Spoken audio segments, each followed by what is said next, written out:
What does the future of email creation look like? Is today's topic for Email Never Sleeps. Thank you, everybody, for attending another session. I'm Andrew Kordek, one of the VPs over here at iPost. And I've got the person who I think is going to give us some excellent insight. His name is Dmitry Kudrenko. He's with Stripo, and he is the co-founder and the chief executive officer. And so, Dmitry, why don't you just give a quick introduction about yourself, about your organization, and then we'll just jump right into the topic. Yeah, hello. Thank you for having me. Yeah, it's trying to be quick. So shortly, I'm mathematical from education who became entrepreneur trying to create products in MarTech. Yeah. But people know me as a marketer because of we creating the products for marketers. And about 20 years, I communicating with marketing and pretend that I start to understand them a little bit. Sure. So it's shortly about me, and one of our product is a Stripe, is email design platform. Yeah. So it's a system where people can create email in a Stripe and then export to any system they use for sending. Yep.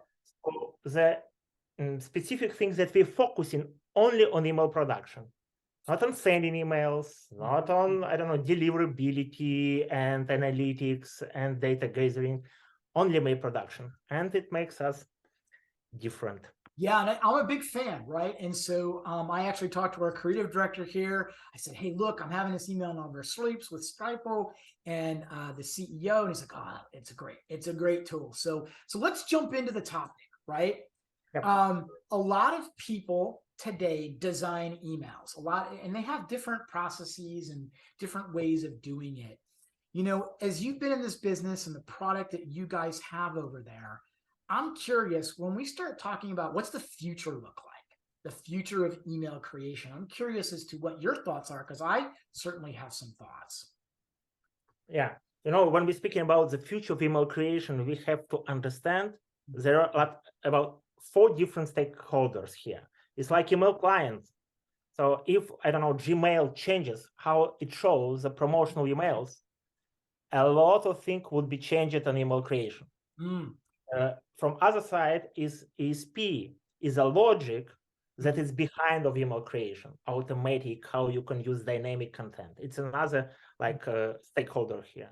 Right. Then editor, we will discuss mostly editor, yeah? Yeah. And the marketers, just marketer, how they busy, what they would like. And if you would speak that nothing is changed. So only we have the editor and marketers. What marketer would do in, I don't know, 3 or 6 years, because of email is so conservative, it's so native, it's so slow development because of it's restricted, because of its security, because of a lot of legacy. So if you would speak on about email creation 10 years ago, right, maybe it's almost the same as now. Yep. So my goal is to improve the user experience for all those parts and clients and DSPs and editors. And I think there are 2 big directions. First is traditional email creation, how it works now. Another is when infrastructure would be changed, how we work with the data, AI, and other things. Let's stop for now on traditional part. Okay. Yeah, we have again 2 branches. One is a design mode. It means when you create email, you see how it looks and you send it. And another is runtime, when you have a lot of dynamic data inside an email, like recommendation or some personalization block or AI generation. You never know what your customer would receive till you see it. Right, right. So again, the most obvious is a way like the traditional way for design mode. And here I think the biggest revolution for about 5 years would be shift from like people look to email like a template driven emails, like template. Right. People like templates and they're ready to buy templates. In 2 different approach, modular template. Mm-hmm. So to understand this, we have to think about evolution, how it was. Yeah. So first email editor was is like just regular text editor, yeah. Yeah. Then it was mm, like HTML and vis-a-vis, like Gmail editor at the moment. Right? Gmail allows to do bold text to some very basic formatting. Mm-hmm. Mm-hmm. Then drag and drop, when you can put the blogs, buttons, menus, images, and so on. Mm-hmm. And the next level was like a modular template, when you not operate with very basic blocks like text and button, but with a design, with content block. Right. Where everything already, like, I don't know, blog post, it has an image, description, date, author, I don't know, level of complexity, a lot of different attributes already designed. So if you did it once, you never can do it very different. Right. Right. So I think the biggest shift would be this from drag and drop into modular template design. Interesting. And I look at drag and drop. So I am definitely not a creative person. I'm a strategist, but an area that, even though all the years I've been in email, an area of weakness for me is creative, right? I use drag and drop. I can definitely use a drag and drop editor to create things. But explain to the audience a little bit further of moving from drag and drop to a modular. What sort of advantages would someone get, right, by moving from a drag and drop editor to modular? Yeah, I saw thousands of emails created with drag and drop. Most of them ugly. Because of you have to understand so many things. So in the future, to create a good email, you have to be more and more technical. Yep. But I think that in real life in the future, you would be less technical, but tools would allow you to create clever stuff without understanding all the technical background. How it have to be, I don't know, round tables for round corner butter for Outlook. Yeah. You don't need to know this very specific thing. Right.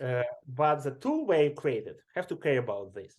You should never think how to create hidden pre-header. You should never think how to create annotations. You just need to think how to define annotations for promotional tabs. How to define pre-header, but not how code this. The same for design. You don't need to think all this design things, how to create, I don't know, the right margin, the grid, and understanding of proportions of all the things. You just have to read books, educate, additional courses. Marketer should have think about the message. And he already has his guideline. Right. Let's think that you have prepared design, or maybe you create it once and then reuse it. You don't need to drag and drop button every day. You never send buttons, yeah? You send the message, content item. Nobody needs, or it could be invitation on a webinar. But it's not button. It's a time, it's a place, it's a link, it's a, I don't know. So it's a link to a calendar. We have an audience both from a traditional background, some people that are just getting into design or interactive design, all the way to somebody that's probably pretty advanced. I want to focus real quick around somebody that's maybe a couple years into email. They're designing, they're probably using a lot of different tools. What's a bit of advice? Right? How can they further their skills? What are some of the ways when you talk and mentor people that you would give them to say, hey, you need to learn this because this is where we are going for the future of creation, right? Because we see a lot of this. We see a lot of people asking these questions in groups. Yeah, I think you have to learn how to operate with high-level things, not very technical things. So when we, again, returning back to a module, I have first like a metaphor about the modules. I really like I like Elon Musk, how he creates a SpaceX and Falcon 9.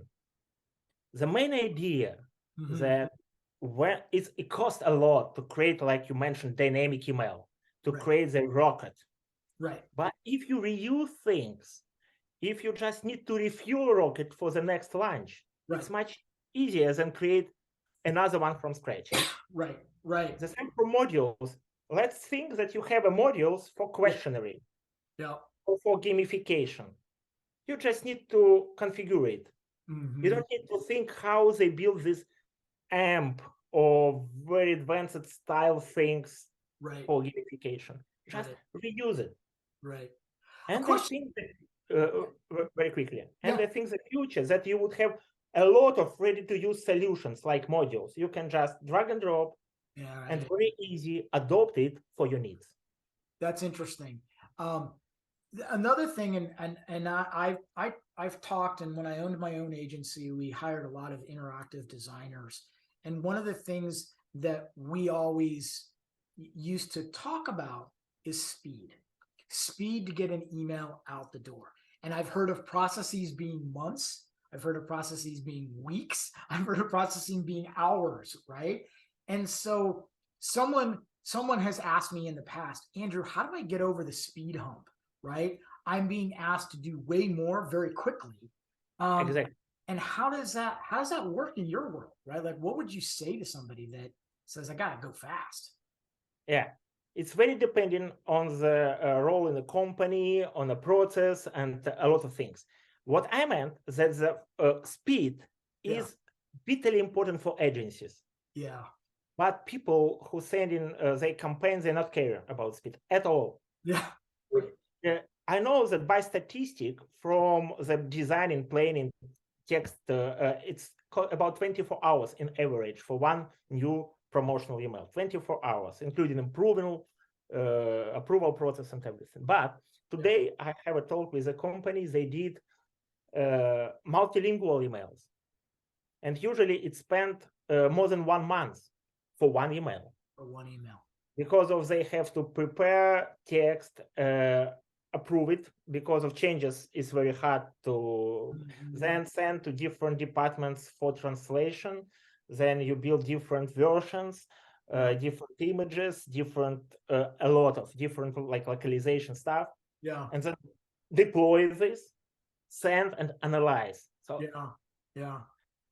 but when you're a marketer, when you're a marketer and sends, I don't know, Japanese email, you don't even understand what you send. Right, exactly. Right. And we, meaning as marketers, we run into a lot of people who just say, gosh, it's just an email, right? How hard can it be to do a design, to do a call to action, to do and it's the true people, email people like you and I, right, are probably saying we could, and I use this statement all the time, we could do it fast or we could do it right, when it comes to creative. Right. And so there's this notion of speed, but then if we hurry up and do it and it doesn't perform, then guess who's on the hook? You or me, or, as the marketers, right? They get questioned. Well, why didn't this one perform? Well, maybe because of it just in a spam and nothing wrong with the design. Exactly. So what I wanted to just kind of take a wrap up, and I wanted to just kind of do a quick, what I would probably say is, what would you, as the CEO of Stripo, give advice to somebody that maybe is looking to either A, increase speed, or A, productize or production process from an email perspective, from email creation? I'm curious what your thoughts are, and then I'll give my final thoughts. Yeah. It's the answer for the previous question. What exactly have to be done? I think, yes, adjust the processes and first focus not in one email, not in template, in just different modules, combination, guideline, like adjust everything for your process. And then split the rules and responsibility. If you have different ways, somebody provide you content first, then designer do the design, and then provide it for somebody who do a coding at the last moment. Right. I don't like this approach because of designer never understands the problems of editor. It's always trying to create some creative things that's hard to implement, just time consuming. Right. It's became crazy, and designer hates coders, and coders hate designers. Other side, copywriter, they don't understand sometimes the length of the words they have to use. Right. Right. So it's better if you already have a patterns when copywriters use these patterns to fill with the text. So I would skip the stage of designer. So text designer coder. I would skip designer. First, designer have to be involved to build guideline, build the modules, build the rules, build all those schemas with the colors and I don't know. And when you build, you already have a restriction. It's hard to break. You don't need to test every single piece of code. It's already tested. Because if all your modules already tested, then email you build from modules automatically tested. I want to add to that because I absolutely agree with everything you just said. But I think one of the things that's a lost art is that of a creative brief. If we're talking about an email that goes to 5,000 or 5 million people, right? A creative brief, a good creative brief could really help from a designing, a coding, a messaging, copywriting, from a strategy perspective. And so when you start talking about the coder and the designer and the copywriter, they all have to understand what the actual goal is of the email. And a lot of people say, gosh, Andrew, you know, the goal is always revenue or whatever. But that's where a good creative brief comes in. Then you can use a tool like Stripo, right? In order to have that cohesion and have it all come together. I've seen amazing creative briefs. I've also seen really not so good creative briefs, right? Exactly. Like make email, make it cool, make it pretty is a bad creative brief, right? Give the background. And I know it's hard. And I know somebody would say to me, gosh, Andrew, gosh, you're being so old school. You know what? If we're sending to an audience of 5 million people or 500,000 people, it's our brand. Protect it, use it, make the creative something that everybody has a clear understanding of what you want to send out, whether you send out 1 email a week or 5 emails a week. I get it. And so I would just say for everybody, the future of email creation centers around planning and using a tool, and the ability to do that, I think will help. And everybody needs to take a step back before we do that. So those are my final thoughts. Anything before we end this, Dmitry? Anything you got? I would say, you know, in programming world, you know, there is agile like a philosophy, and there is one of the value of agile, individuals and interactions over processes and tools. Processes and tools is not so important. It's important to understand each other, understand what you do and why. And yes, and it's different processes. When you do it with agency, what you do in home, and for sure. And the processes is not so important. The tools are not so important. But well, awesome, Dmitry, man, I am so glad you joined. You know, this has been great. We're going to post everything out. I highly encourage anybody that's watching this to go to Stripo, check them out. They're pretty awesome. Dmitry, you'll be able to get a hold of him on LinkedIn. We'll post everything on there. But I wanted to thank our audience for sticking with us, watching through this video. If you have any questions, feel free to reach out to one of us. You can find us everywhere. Dmitry, again, thank you so much for your time today. I really appreciate it for giving us your time. Be well, everybody. And until next time, we'll see you again on the next Email Never Sleeps.